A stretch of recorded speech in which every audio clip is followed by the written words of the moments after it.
DYAM Tunku Mahkota Ismail, pemangku Sultan Johor mendedahkan beberapa figura dalam Persatuan Bola Sepak Malaysia, FAM, tidak berpuas hati dengan baginda.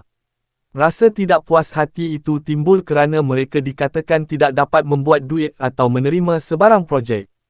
Perkara ini dikongsikan baginda menerusi ciapan panjang di platform X pada Selasa. Tunku Ismail percaya disebabkan hal tersebut, mereka melancarkan kempen sabotaj terhadap baginda dan skuad kebangsaan. Beberapa orang dalam FAM memang tak puas hati dengan saya dari dahulu kerana tak boleh buat duit, katanya. Ada beberapa yang datang minta saya tolong nak dapatkan projek, ada juga yang datang minta tolong tak disiasat SPRM dan macam-macam. Tetapi ramai yang kecewa apabila kerajaan membantu beri dana kepada skuad kebangsaan. Ramai tak puas hati kerana ada yang tak terlibat.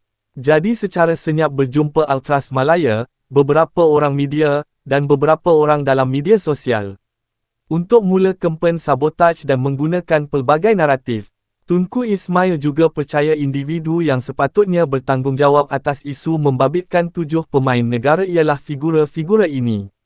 Baginda turut melihat tindakan mereka yang bersikap lepas tangan berhubung isu tersebut dan menjadikan dirinya kambing hitam sebagai tidak bertanggungjawab.